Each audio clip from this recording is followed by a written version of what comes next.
What's going on, everybody? Kyle Powers here with another episode of Local Legends of the Flint Hills, where business meets community. I've got a very special guest here with me, Jake Vogal, here with Manhattan Brewing Company. We've got some beverages that we're going to be enjoying as we go through here, but Jake, hey man, I really appreciate you jumping on, and let's kind of jump right into it. So we talked a little bit about all this off camera, but I want to know that day when you woke up and you're like, hey, we're going to start a brewing company, and what did that look like and how did that feel? So kind of went back a little further. I've always kind of wanted to open up a brewery. I came up to K-State in the early 2000s. I played football up here.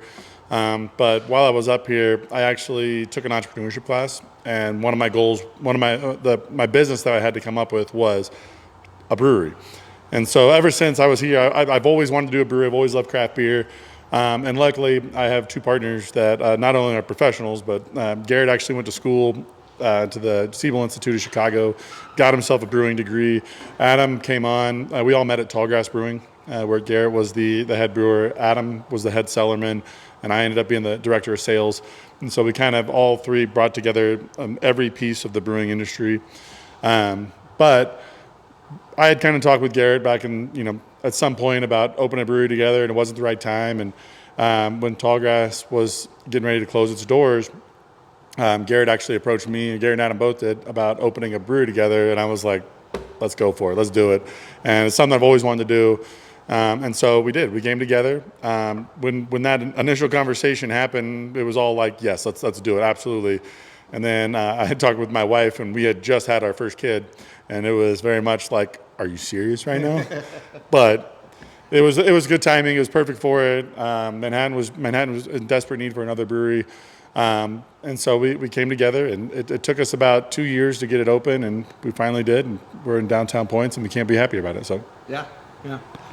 No, that's perfect, man. And you guys have an awesome spot here, right? So let's talk about that, because I know that this was not even a tap room or anything along those lines. It was, you guys did a heavy remodel in the space, and then I know down below you use some of that too. So let's talk about 2020, right? That's when it started. So you opened in 2020 during the midst of all the turmoil and everything that happened there. How was that feeling? How was that decision made there? Well, yeah, so we looked at about 30 or 40 different spots around town. We wanted the correct vibe, really laid back, fun atmosphere. And so we looked at a ton of spaces around town. We finally came to this space. At first, we didn't like it because it wasn't big enough for what we wanted to do. But then the more we started looking at it, the more we realized that we really wanted downtown to be more vibrant. And we thought we could bring something special to downtown. And so we chose this spot. It's on the historic register. It was built in the late 1800s and renovated again like the 1920s, and they added the ceiling in the top. Yeah. And so the tile above us is original. But basically we took this and kind of restored it or revamped it into a brewery. This has been everything from hardware stores to women's boutique store to an art gallery. And when the art gallery moved up above, and since moved out of there, this was kind of just left vacant. And so when we came in, it had been left vacant since about 2016. And so we took it and renovated it. Luckily, all the plumbing and electrical was already renovated, which was really nice. But yeah, we opened up.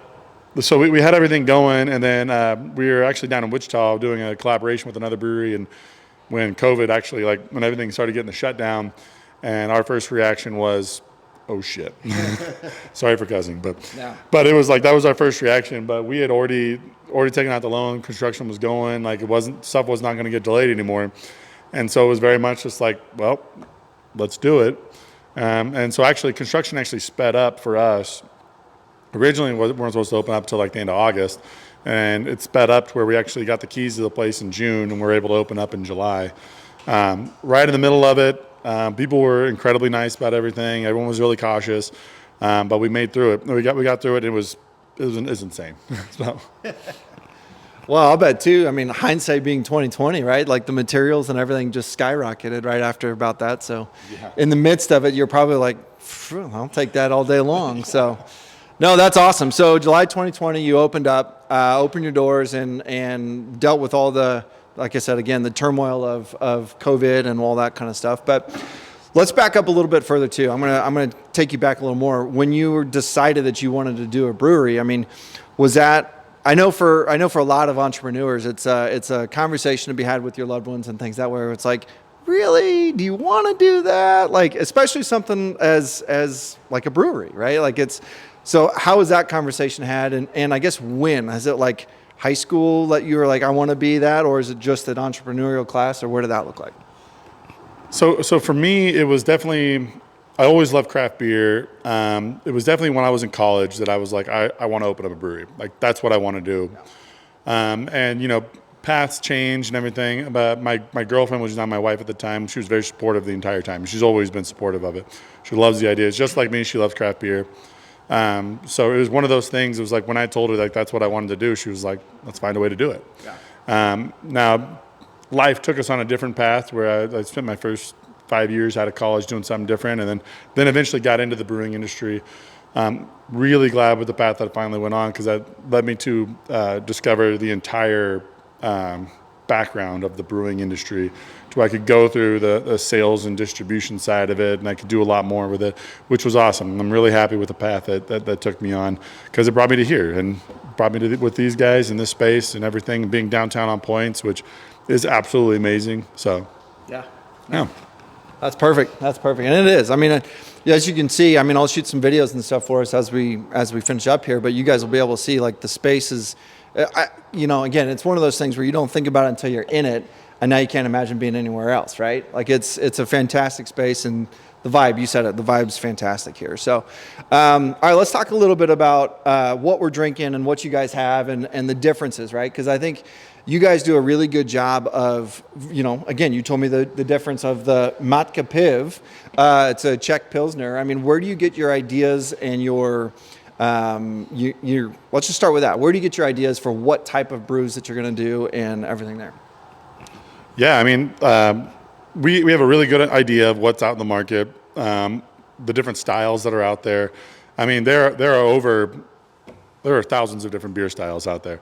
And so what we wanted to do was to bring some of these styles that Manhattan is not used to drinking, bring them in here so we can expand the beer education in this town, to really get it going, really get people talking about it.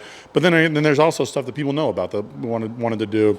And so what we do is, and Adam brings a lot of this, where we have just a list of styles that we really, really want to brew.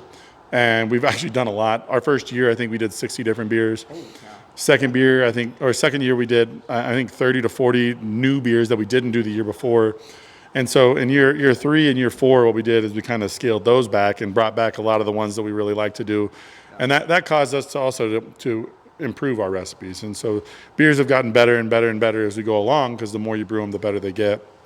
But different style-wise, we always wanted to keep a wide variety. So we have 5 different categories that we kind of like to stay within. We have like light and easy drinking. We have our hoppy beers. You have our yeast forward beers, like your Belgians or your French styles and all that. And then we have our malty beers that include everything from like a dunkel to an amber to like a nitro stout. And then we have what we call the funky or weird beers, which are like sours and any other fun ideas that we can come up with that we can throw them into that category. That's what we have. And then we also decided, early on that not everyone's going to like beer. No matter how much we want it, not everyone likes it. And so we actually put a sangria on tap on the first day, and it's our own house-made sangria. And that's been our number 3 overall selling brand since we had it. That's awesome. And just recently in the past year, we actually threw on our margaritas on tap too, and those have just absolutely blown up. So, yeah. I know the margaritas are infamous or famous. I don't know how you want to say it there, but I've definitely heard about them. Haven't tried them yet, but I've heard they're fantastic. So, all right, well, let's talk about the process, right? Like, obviously, your first year you did 60 brews. What does that process look like? Like, how do you know where to cut? How do you know where to lean in on a little bit more of those? Do you guys track a lot of that? Like, obviously, you track some of it, but what does that look like if you want to get creative one day and make something completely different that's not in your style? What does that process look like? Yeah, I mean, a lot of this, because we're in year 4, we have a lot of numbers that we can go back on and look. So nowadays it's more about like, okay, what do we know that's good, that can sell, for one, because that's the thing you want, is beer that sells. And what do we know that actually beer tastes really good? And so really what we have done is, when we want a new beer on tap, we decide what style it wants to go into, what do we need to have on tap. Again, we have over 90 different beers that we can choose from now that we've done already. And so what we do is every single week we go back there and we write down everything that we have on tap, everything that we have in the tanks that's coming up, also everything that's coming up in the next 3 months that we have already planned to brew. And we kind of look at that, and as long as the styles we have a very well-balanced board, then we're good. When it starts to get off balance, that's when we start being like, okay, we need to brew more light, easy beers, or we need to brew more hoppy beers, or something to kind of balance out that board.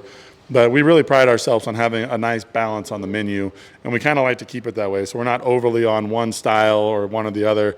We want anyone that walks in the door, we want to have something on tap that they're going to like. Yeah. No, that's awesome. All right, so let's talk a little bit then more about like the timeline, right? I think that's always my question, is how long, like this Mat Kiv, for example, you guys talked about like you went in and you said, okay, we're going to make this. What is that from conception to realization? What does that look like? Yeah, so I mean, from the time we actually come up with a beer style and what we want to do, and to get it on the board, it kind of depends. If we have a tank open and we want to get that on, we have to order all the ingredients, so that probably takes a couple weeks to get it all in. But from that point, by the time you brew it, so you brew the beer, put it in tanks, and then by the time it goes downstairs and you carbonate it, it's about 21 days total. So 21 days from the time you brew it to the time it's ready to drink in kegs. But if you backtrack a little bit more, if you want to come up with a name, if you want to come up with cans, if you want to label, all that stuff, you kind of just backtrack it off. It takes about a month to come up with a label. It takes a couple of weeks to get the labels in, and then it takes the canning line process. You add a couple more days on the other end. So from the time, like if we have a brand new beer, like if we have this beer was brand new, it would take us about 3 months total to get the label done, to get it brewed, get it in there. Now, I say that, Mat Kiv is actually a lager, and lagers take a lot longer. So ales and lagers, there's two different main categories of beers. Sure. So ales are quicker. They can get done in about 21 days. Lagers are much longer. Lager actually really means to store. And so when you brew a lager, it just takes 45 to 90 to 120 days to actually make that beer. And it's just the difference in the yeast. It just takes longer. One's a top fermenting yeast, one's a bottom fermenting yeast. And it just takes longer to actually get the beer done. So Mat actually took somewhere between 90 and I think about 95 days from the time we brewed it to the time we can actually drink it. So okay, yeah. That one definitely took a little longer than that. So okay, well, I guess this is more for me, I guess. But my question is, this one's a Czech beer. Do you actually go and travel to go see some of these, or do you go to some of these, like, I know that the famous one is the one in Denver, the Great American Beer Festival. Like, do you go participate in some of these as well? And I know you guys are always down in like the Brew at the Zoo and things like that. So do you go to festivals, 1, and 2, when you go, are you doing research or are you participating, or what does that look like? A little bit of both. I mean, I've had a lot of experience traveling. These guys have a lot of experience traveling.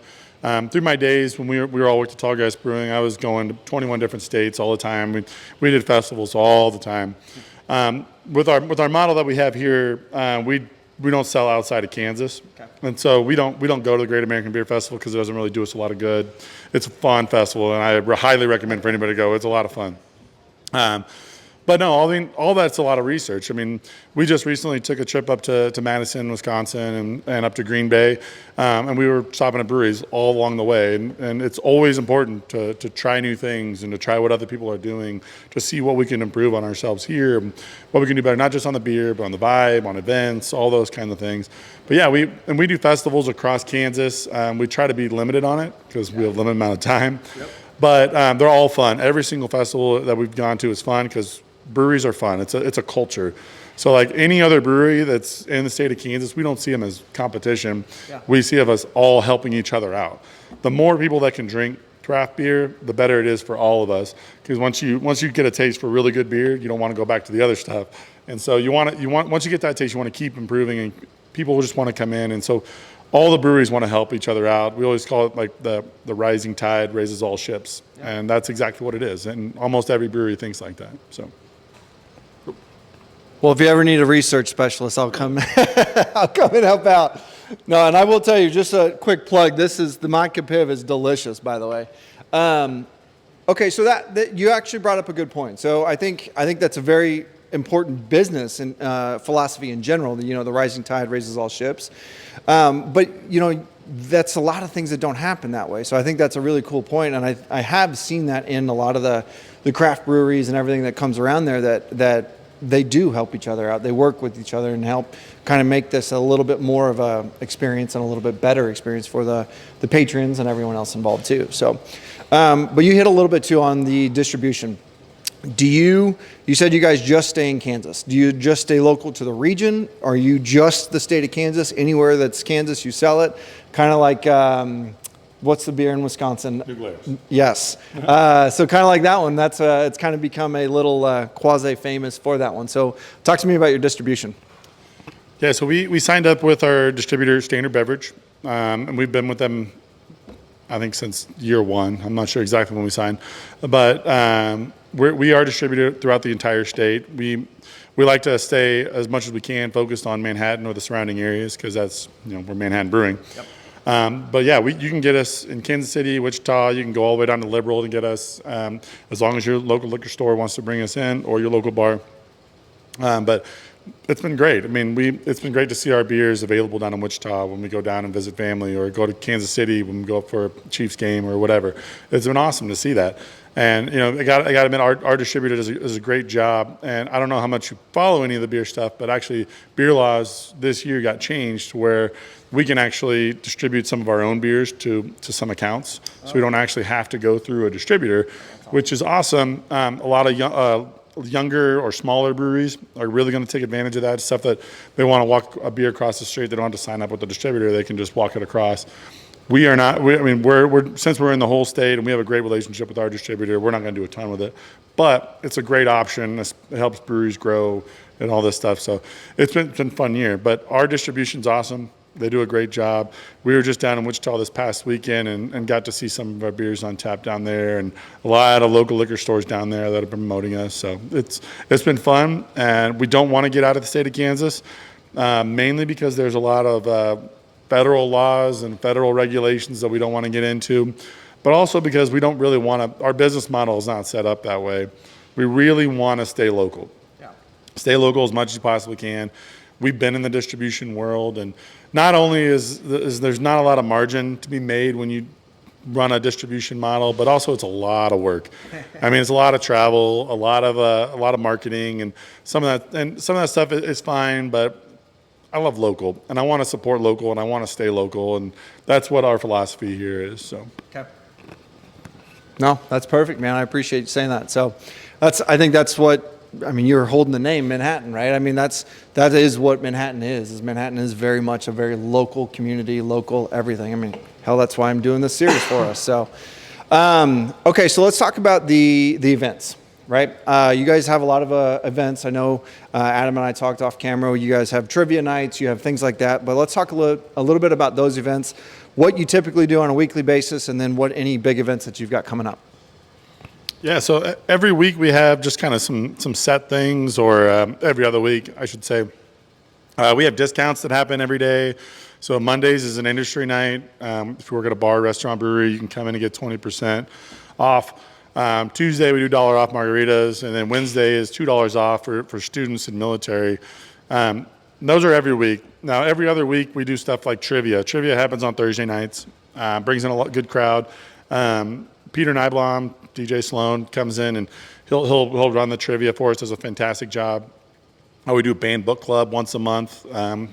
Tara Coleman, she comes in and runs this band book club where they pick a book each month that's been banned in one state or several states, and they'll go over it. It's really cool. And then every Friday, we actually just recently started closing off the alley behind us, and we call them alley beers. where it's basically an extension of a patio out there, and you can come out back and you can hang out in the alley and drink with us. We have some patio furniture and some games. It's a lot of fun. And then going a little further, about once a month, we've just started a thing called Drinking Buddies, where talking about other breweries is we actually invite other breweries across the state to come here to set up in the alley, and we actually sell their beer out there so that people in Manhattan get to try stuff from Emporia, or they get to try stuff from Council Grove like they did last week. But all over the state. And that's the point, is to get people exposed to what's out there in the state of Kansas. It's really fun. Love that. That's awesome. But then we do really big events, like we did our Frog Wizard, which is a music festival they put on with Switch Wicked, which is a design and print firm in town. They're really awesome. You guys should check them out. It was a music festival that we did in the alley, and it was absolutely amazing. We had 4 different bands play out there. The place was rocking. It was great. And in the next couple weeks, on June 8th, we're doing an event called Wing Wars. And this is actually a product of Garrett over there. He really loves wings. And we wanted to do some kind of a food competition, and wings were like the perfect setup for this. And we wanted to make it an actual competition for restaurants. So no one else is invited but restaurants in town. I think right now we have 10 different restaurants signed up for it, 13 different wings. The tickets are $10. You can come in and you can try a wing from everybody, and you can buy extra wing tickets.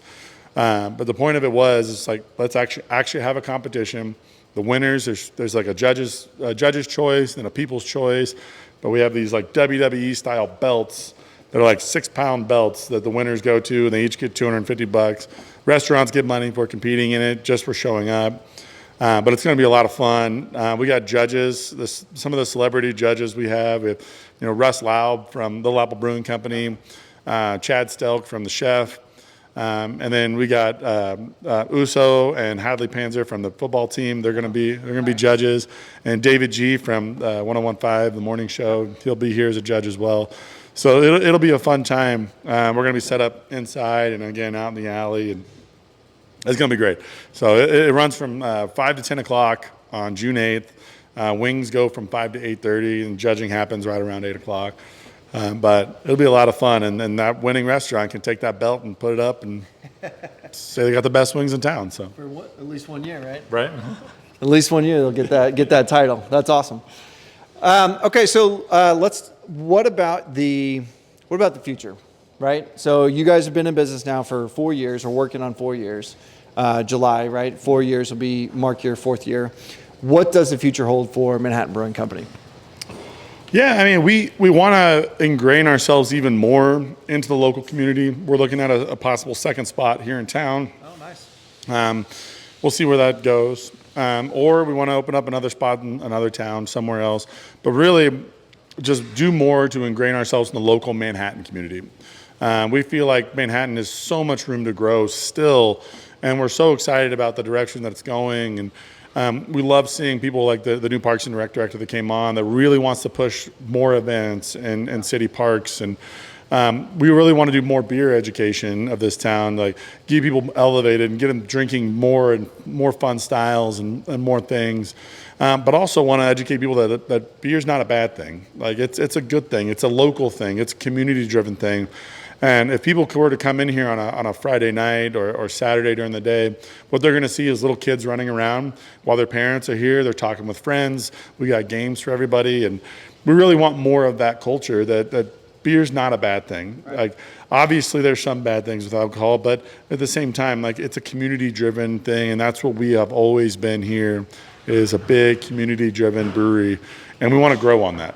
Be more community-driven, do more things within this community. And whether, like I said, whether that's another location, whether that's ingraining ourselves here more, whatever that may be, but really making sure when people come to Manhattan, we're right up there on the top of their list to be like, Manhattan Brewing is all about Manhattan. So, yeah. That's awesome, man. I appreciate it. So we're going to wrap this up here, but I want to give you one last shot, right? Or one last chance to say something. Like, what's something that you'd like to leave our viewers, right? Something that whether it be entrepreneurs, whether it be the community, whatever it may be, any last words that you want to give up there? Yeah, I mean, I would say if you have a dream of doing something that you really love, don't let the fear hold you back. Just what you need to do is go out there and find out what it's going to take to get to that point.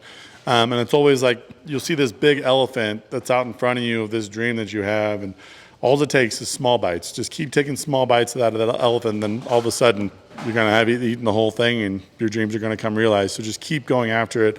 It took us 2 years to get this place open, and when we first started, we weren't sure if it was actually going to happen or not. And we just kept going. We kept going after it and kept talking to people. Don't be afraid to ask questions. Don't be afraid to seek advice. Don't be afraid to seek help from wherever you can. Literally, all help is helpful. Even if you don't think it is at that time, it will be eventually. So just keep going after it and don't stop. Keep going. So. No, I love that, man. That's solid advice there for any entrepreneur that wants to continue what they're doing. So solid advice. Guys, thank you so much for watching. I really do appreciate it. Again, this is another episode of Local Legends of the Flint Hills, where business meets community. We have a lot of good stuff going on here, so thank you so much. If you haven't done so already and you do enjoy this content, please go and hit subscribe. Go and hit that little bell so you get notified of any future content, and give us a like, because it does help us grow the channel. And as always, please, if you know somebody that is interested in this or needs to reach out or talk to these guys or anything along those lines, please share this video with them. Give them some information. I'll put Jake's contact information in the content below. That way you guys can kind of reach out. Come on, check out Manhattan Brewing Company. You guys will not be disappointed. I promise you, the vibe, the beers, I can tell you from personal experience, it is delicious. But come on out, check this place out. You will not be disappointed. So thank you guys for watching, and until next week, we'll see you then. Cheers.